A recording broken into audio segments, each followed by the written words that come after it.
warahmatullahi wabarakatuh. Waalaikumsalam warahmatullahi wabarakatuh. Dan terima kasih kepada Bapak Ibu guru yang senantiasa membersamai dalam kegiatan ini, dan terutama untuk Bapak Kepala Sekolah, terima kasih atas kehadirannya. Semoga kita semua dalam lindungan Allah Subhanahu wa Ta'ala. Nah, Bapak Ibu yang kami hormati, untuk kesempatan hari ini kami akan membuat aksi nyata bersama-sama kita ya.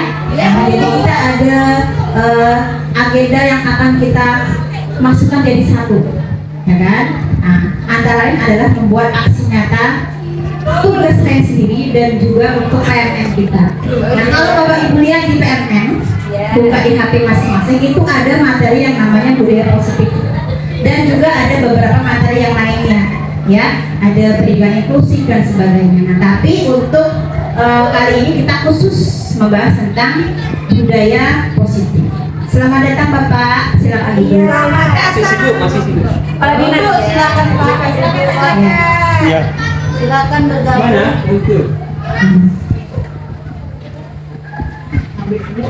Nah, Bapak Ibu, bisa lihat di slide kita, Bapak Ibu.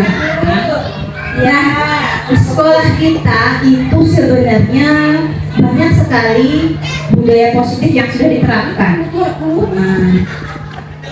Sangat banyak sekali, saya tidak bisa menyebutkan satu persatu, tapi itu sudah sangat baik sekali ya. Jadi yang perlu kita lakukan adalah meningkatkan atau bisa mempertahankan. Bisa disebutkan satu persatu, misalnya Bu Eni, silahkan budaya positif yang ada di sekolah kita. Gotong royong. Oke, bagus. Terus Peduli lingkungan. bagus, lanjut. Kegiatan ekstra kurikuler, ya, upacara, kemudian gotong royong setiap hari Jumat, kemudian senam pagi. Nah, semua kegiatan itu sebenarnya mempunyai satu tujuan. Sebenarnya sekolah itu, Bu Supira, apa tujuan sekolah itu bisa menyelenggarakan upacara bendera? Tujuannya apa kira-kira?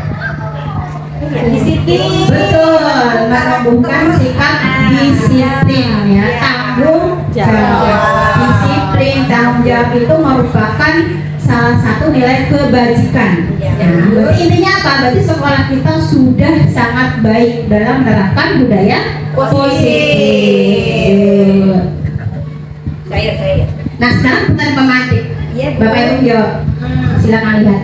Menurut pendapat Anda, nah, apakah pembelian hadiah piala misalnya kan, penghargaan misalnya kan, atau pengumuman itu sudah sesuai dengan penerapan budaya positif? Tidak. Nah, jawabannya adalah Tidak. ada yang bisa menjawab dan memberikan alasan di sini? Ya, kalau hadiah itu Kalau pemberian hadiah itu nantinya tidak dapat memberikan motivasi dari dalam diri anak tersebut, motivasi intrinsik internal Pak Ibu, internal. Terus kalau hukuman juga sama, dia hanya melakukan karena ketakutan, tapi tidak ada motivasi dari dalam diri peserta didik tersebut. Jadi peserta didik tersebut tetap melakukannya jika tidak ada kontrol dari guru. dari sifatnya sementara gitu ya Bu ya. Sementara itu, Iya. Iya. Nah itu nggak sama aku aja ya. Ya, pertanyaan dan jawaban yang sangat bagus sekali. Terima kasih Bu Eni Sumarni, beliau adalah guru mata pelajaran IPA. Belum kan silakan masuk Bu.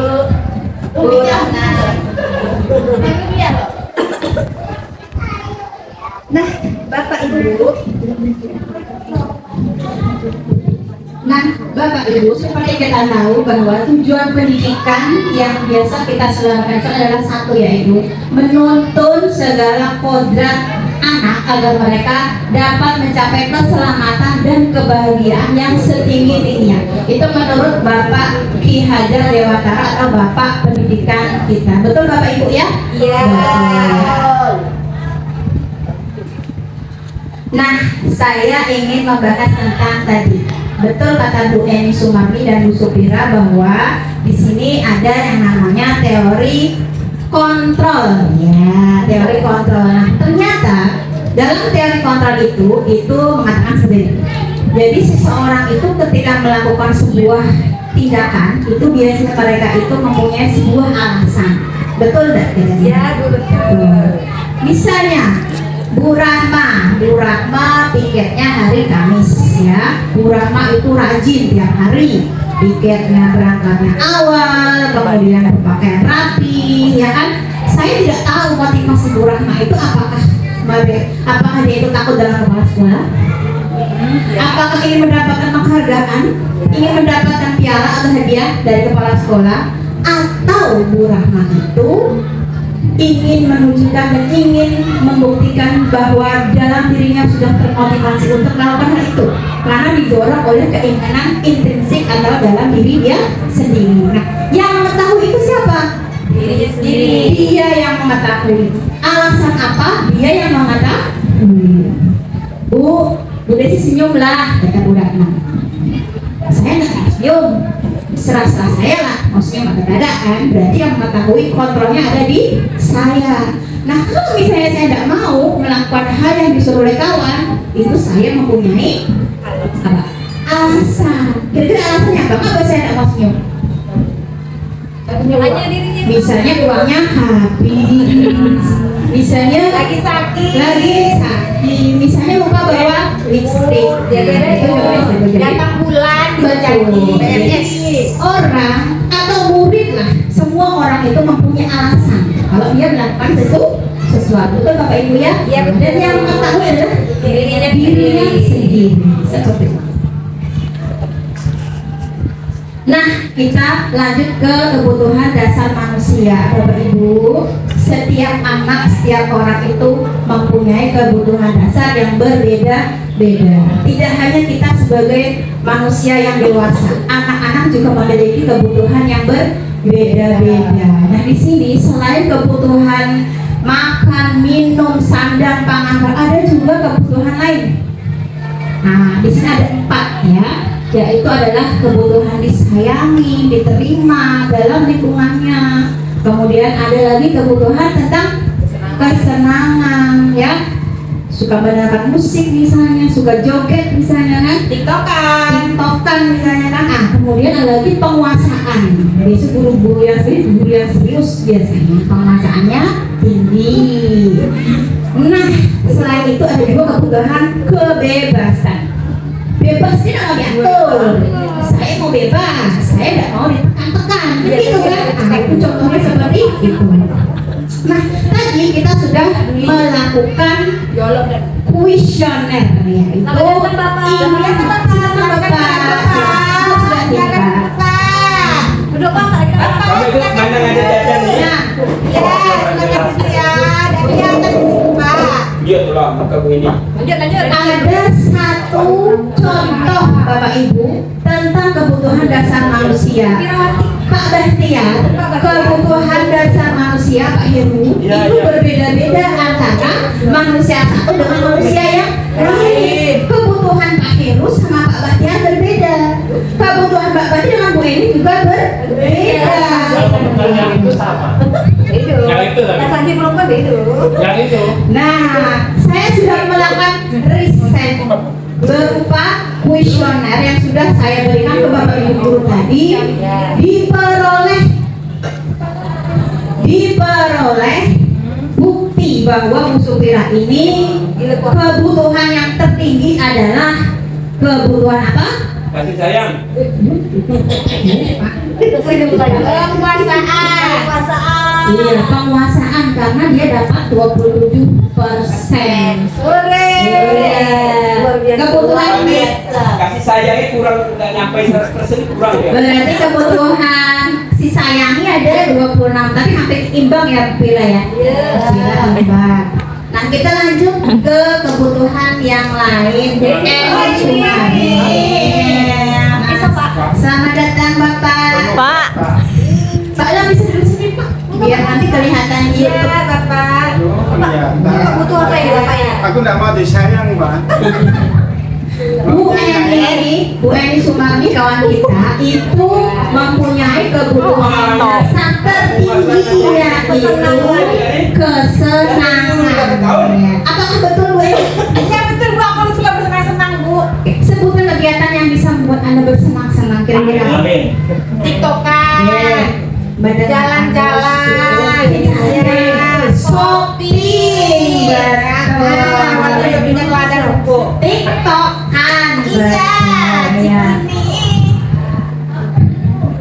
kemudian ada lagi kesenangan, kebebasan dan penguasa. Tapi kalau yang penguasa ini saya agak rancu sebenarnya. Karena setahu saya dia orangnya adalah kepo. Itu kelihatannya saja Bu, kenyataannya dari gitu. Selanjutnya kita lihat kebutuhan dasar Ibu Suparyanti. Tertinggi apa Bu Yanti? Tertinggi ternyata kebutuhan penguasaan. Oh, kurang disayangi.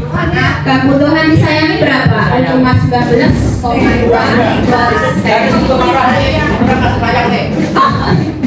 Ya iyalah wong sakit terus yang ngurus. Selanjutnya adalah kebutuhan Oh, ini mantap. Erni Megawati. Apa yang tertinggi Pak? Kurang bebas ya. Penguasaan.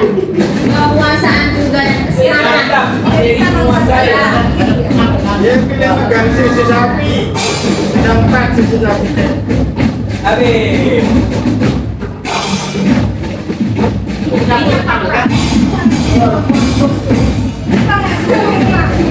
Nah, Bapak Ibu, hari ini kita akan praktek 5 posisi kontrol guru. Siapa yang mau jadi muridnya? Ayo. Saya muridnya. Boleh, silakan maju ke depan. Oke, nih. Ini murid nakal, gitu Alem. Aku ngejemput. Siap. Si di depan saya ini. Ibu ya. Ini murid preman ya. Nanti Ibu ke yang lain yang kedua. Oke. Ini murid anak kelas kelas ya. Siap ya. Yanti, ngadep sini sikit. Jadi, mana sih Kek? Nah, Oke, Bu Yanti sebagai murid, saya sebagai guru ya. Saya guru privat. Bu Yanti terlambat ke sekolah. Siap? ya. Oh, Yanti sini Yanti. Kakak mau terlambat nih? Oh, dari alasan. Oh, sekarang ini makan 5 kali bersihkan WC sampai bersih. Aku. Sekarang lagi. Aku. Ini suka terlambat ya Bu. Itu adalah posisi kontrol pemukul. Contohnya, biasanya guru suka menunjuk ini. Oh, biasanya bahasanya kasar, ya, menyakiti hati siswa biasa. Bahkan dampaknya biasanya bisa menyakiti hati, proses fisik jadi ngantri dan capek kan. Kedua, ayo siapa lagi? Perasaan boleh salah, yuk. Ini sekarang. Oh ini sini. Iya. Kamu mau terlambat tiga? Nah ini Bu capek-capek Iya kan, mau terlambat gimana? iya. Kamu kesiangan Bu. Iya. Oh ini. Iya. Oh susah banget yang ibu dihukum kepala sekolah terus dipanggil. Ibu kecewa sama kamu. Aku kecewa lagi. Ibu capek dipanggil kepala sekolah terus. Ibu malu dipanggil kepala sekolah terus. Malu ibu. Ibu kecewa sama kamu. Udah kamu pergi aja. Jadi membuat kamu salah. Jadi membuat anak itu merasa dia bersalah.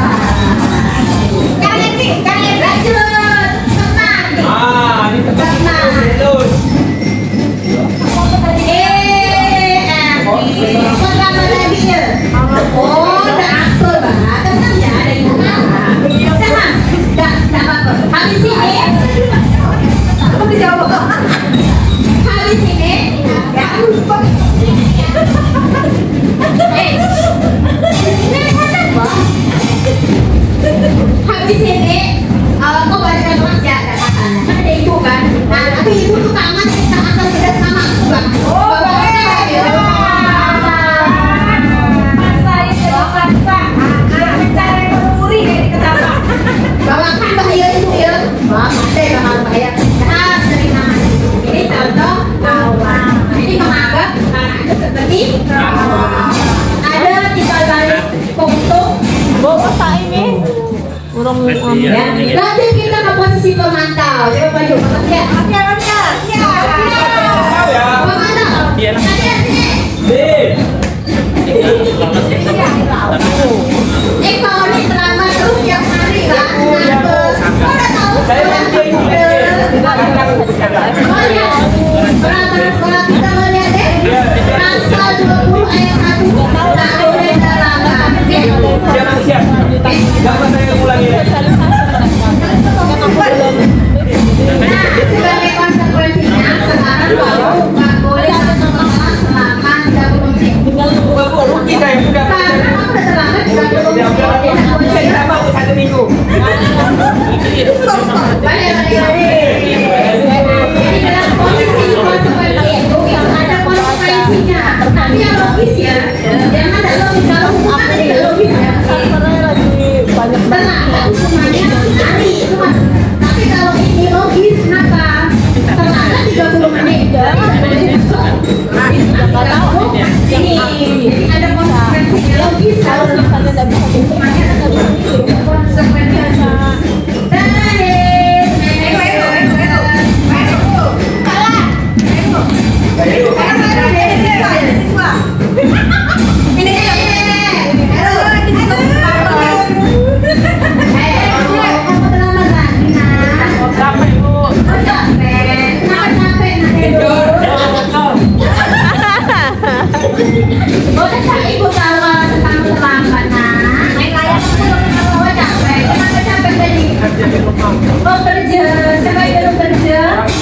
Orang tua iya ibu paham, ibu tahu bahwa ya anak harus patuh dengan orang tua dan harus membantu pekerjaan orang tua.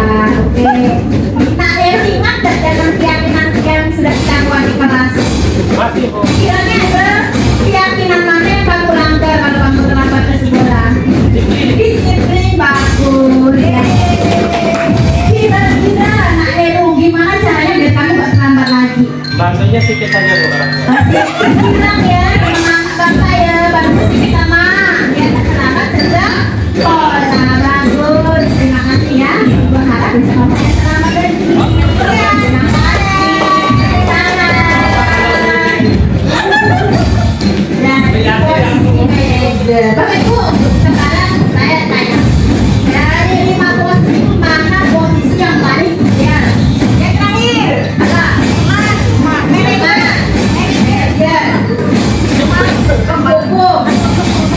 Semuanya ya. Manajer yang paling ideal. Bapak Ibu, percaya atau tidak, kelima posisi itu pernah kita lakukan. Betul nggak? Mau yang hukum semuanya pernah. Saya pun pernah. Ya, pernah Bu. Ya, tapi kalau di modul rekomendasinya adalah modul yang ke-5, yaitu yang manajer.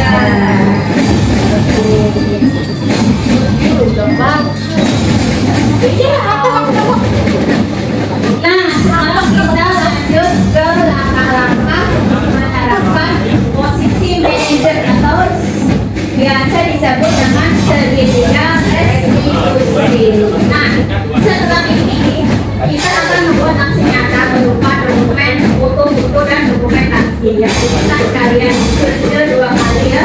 Selesai kita upload materi, nanti kita bisa ADP, kemudian upload kita sama-sama. Nah, dalam penerapan restitusi ada 3 langkah. Yang pertama adalah menstabilkan identitas. Nah, tadi Pak Heru menjadi murid yang terlambat ke sekolah. Nah, bagaimana cara guru bisa menstabilkan identitas? Caranya gimana dia? Kan enggak ini semua orang bisa berbuat salah. Nah, ini contoh yang dulu PR-nya udah selesai. Semua orang boleh melakukan atau bisa melakukan kesalahan. Yang penting bagaimana cara kita memperbaikinya. Nah, yang ini hijau pakai tadi. Nah, jadi menstabilkan identitas itu betul ya, kata Bu Eni ya. Guru harus bisa menenangkan dia. Anak lain kan ditenangkan dulu kan. Jadi namanya manusia itu tidak bisa berpikir logis kalau dalam kondisi dia itu marah, masih ada takut, masih ada emosi kan, berarti distabilkan dulu emosinya. Kemudian dicari apa? Apa bentuk salahnya? Bentuk kesalahan atau alasan kenapa dia melakukan kesalahan itu. Kenapa terlambat? Kata Heru tadi apa? Ngecor, capek di rumah bantu orang tua. Bantu orang tua. Kemudian yang kedua adalah tindakan yang salah, divalidasi dulu, dicari dulu. Menurut Heru tadi terlambat itu baik atau enggak? Disiplin atau enggak? Jawabannya enggak. Berarti tahu ya jawabannya ya. Coba diulangi lagi. Jadi memvalidasi dulu. Jadi siswa disuruh untuk berpikir kritis. Tindakan yang dilakukan itu betul atau salah, kan gitu. Kalau dia menjawab salah bu, berarti dia sudah berpikir kritis. Dia bisa mengetahui yang salah dan yang betul. Dan yang terakhir adalah menanyakan keyakinan. Heru, kamu masih ingat dengan keyakinan kelas yang kita buat kemarin? Si. Ya. Kira-kira kalau datang terlambat itu melanggar atau melanggar keyakinan kelas kita yang mana ya? Datang terlambat berarti apa keyakinan kelas yang kamu langgar? Disiplin. Nah, kemudian di akhirnya kita akan cari solusinya biar Heru tidak terlambat lagi. Apa solusinya kira-kira Bu Yanti? Ini yang kita pakai. Ini yang kita pakai. Biar tidak terlambat berarti datang lebih awal dan juga minta tolong ke mamanya dan bangunkan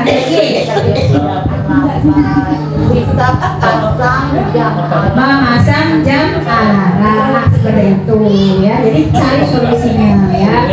Nah, bagi Bapak Ibu yang masih menerapkan posisi penghukum, terus apa lagi?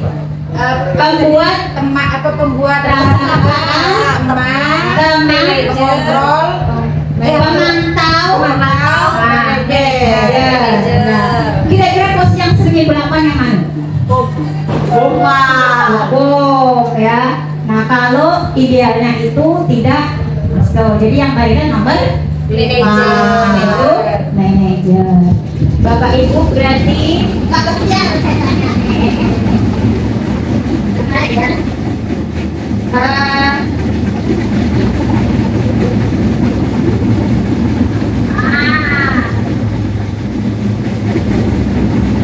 Boleh silakan jawab pertanyaan.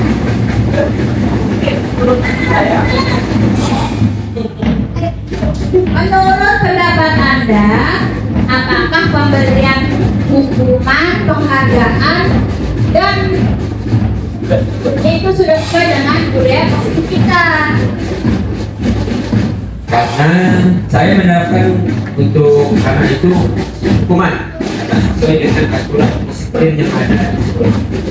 Jadi karena aturan itu sudah kesepakatan yang dibuat antara siswa, orang tua dan guru, maka itu bisa menjadi budaya karena sudah menjadi kesepakatan.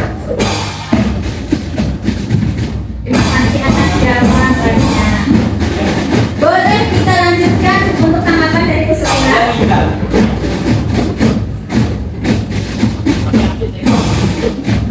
Terima kasih Bu Desi.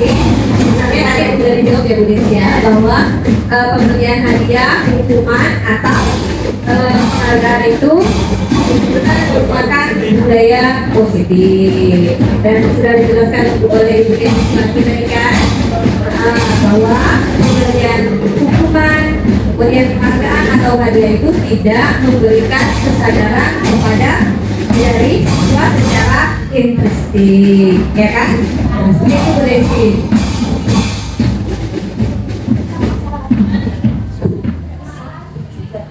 Jadi, Pak Bahtiar ya, betul tadi karena seringnya kita membuat hukuman ke anak ya, kadang-kadang kita lupa bahwa anak itu juga mempunyai kebutuhan yang berbeda-beda. Jadi kenapa kita harus menerapkan posisi kelima tadi? Karena kita memperhatikan kebutuhan dasar manusia tadi ya.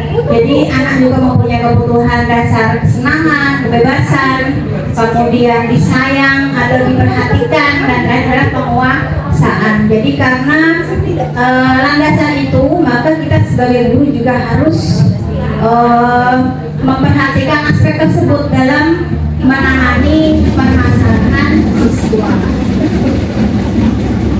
Oke, Bapak Ibu, terima kasih atas kesempatan dan kehadirannya. Yang selanjutnya untuk aksi nyata ini akan kita foto, kita dokumentasikan, kemudian kita buat untuk aksi nyata di PNS. Ya, Pak Batiar ya. Jadi dapat dua aksi nyata kita hari ini ya. Yang pertama ada PNM, yang pertama budaya positif, yang kedua adalah inklusif. Nah, setelah ini saya ambil inklusif ya Bapak Ibu ya. Jangan beranjak dan pergi dulu karena sekolah kita termasuk sekolah sorotan Bapak Ibu. Jadi banyak aset, banyak kelebihan dari sekolah kita yang tidak dipunyai oleh sekolah lain. Nanti akan kami sebutkan apa aspek-aspek tersebut dalam mendukung pembelajaran yang berpihak pada murid dan memberikan kesempatan untuk semua murid agar bisa memaksimalkan potensinya. Lanjut.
Nah, Mbak Prasasti, terima kasih ya kamu sudah menemui Ibu pada pagi hari ini.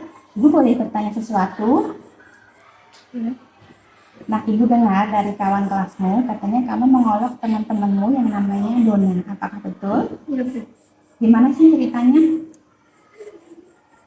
ya Bu, saya marah soalnya dia sering mondar-mandir di depan kelas saya dan mengganggu kawan-kawan saya. Nah, Mbak Prasasti, Ibu tahu perasaan kamu. Ibu juga pernah di posisi seperti kamu. Ibu juga sedih, ya. Jadi setiap orang itu mempunyai kesalahan. Jadi tidak ada manusia yang sempurna. Nah, sekarang Ibu tanya, perbuatan mengolok-olok itu, apakah menurut kamu perbuatan yang baik atau buruk? Buruk Bu. Nah, selanjutnya kita ingat-ingat dulu keyakinan kelas yang pernah kita buat sebelumnya. Nah, kira-kira menurut Mbak Prasasti, keyakinan kelas mana yang telah kamu langgar? Saya telah melanggar keyakinan kelas menghormati orang lain. Nah, kira-kira menurut Mbak Prasasti setelah ini, apa yang akan Mbak Prasasti lakukan? Saya akan berminta maaf ke Dona. Nah, Mbak Prasasti, dari keyakinan yang telah kamu buat dan kamu telah melanggar, nah, kira-kira menurut Mbak Prasasti apa yang akan Mbak Prasasti lakukan setelah ini? Saya akan minta maaf ke Dona. Baik, terima kasih ya, kamu sudah berusaha untuk menemukan solusi dari permasalahan ini, dan sebentar lagi kamu boleh kembali ke kelas. Oh ya, Ibu juga ada rapat dengan kepala sekolah yang akan membahas mengenai sosialisasi anti bully dan kekerasan di sekolah kita. ide bagaimana membuat video kreatif tentang kampanye anti bully di sekolah. Bagus, bagus itu idenya. Nanti akan Ibu koordinasikan dengan Bapak Ibu guru dan kepala sekolah. Terima kasih ya, kamu ternyata sudah menemukan solusi yang terbaik dari masalahmu. Nah, sekarang kamu bisa kembali ke kelas dan melanjutkan pelajaran selanjutnya.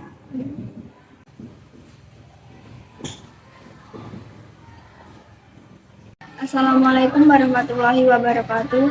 Nama saya Prasasti Prastika, kelas 7B. Terima kasih kepada Bu Desi. Sekarang saya telah menemukan solusi dari permasalahan saya. Saya akan menghormati orang lain.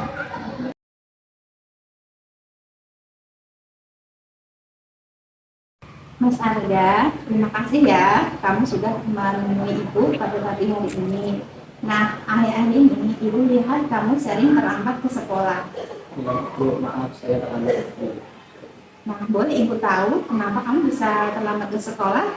Ya Bu, saya sering banget kesiangan dan saya lupa menghidupkan alarm. Oh, seperti itu ceritanya. Nah, Ibu paham, Ibu juga pernah di posisi seperti kamu dulu ketika Ibu SMP, Ibu juga pernah terlambat ke kelas. Ibu tahu perasaanmu bahwa setiap orang itu mempunyai kesalahan. Jadi tidak ada manusia yang sempurna. Dulu Ibu waktu SMP juga pernah terlambat ke sekolah. Pendapatmu, kebiasaan datang terlambat ke sekolah itu termasuk perbuatan baik atau tidak? Tidak. Tidak, jadi perbuatan yang buruk ya. Baik. Nah, sekarang kamu ingat-ingat kembali keyakinan kelas yang telah kita buat bersama. Keyakinan kelas mana yang kamu langgar? Saya menganggap keyakinan kelas yaitu disiplin. Kira-kira apa solusi dari masalahmu tadi? Saya akan bangun lebih awal Bu, dan saya meminta mama saya bangunkan, dan saya akan memasang alarm dengan waktu. Terima kasih ya Mas Arga, kamu telah kembali memunculkan keyakinan bersama, yaitu datang, tidak terlambat, dan disiplin dan tepat waktu. Terima kasih. Setelah ini kamu bisa kembali ke kelas dan melanjutkan pelajaran berikutnya. Assalamualaikum warahmatullahi wabarakatuh. Nama saya Arka Pratama, kelas 7B. Terima kasih kepada Ibu Desi. Sekarang saya telah menemukan solusi dari permasalahan saya. Saya akan datang ke sekolah tepat waktu dan menjadi anak yang disiplin.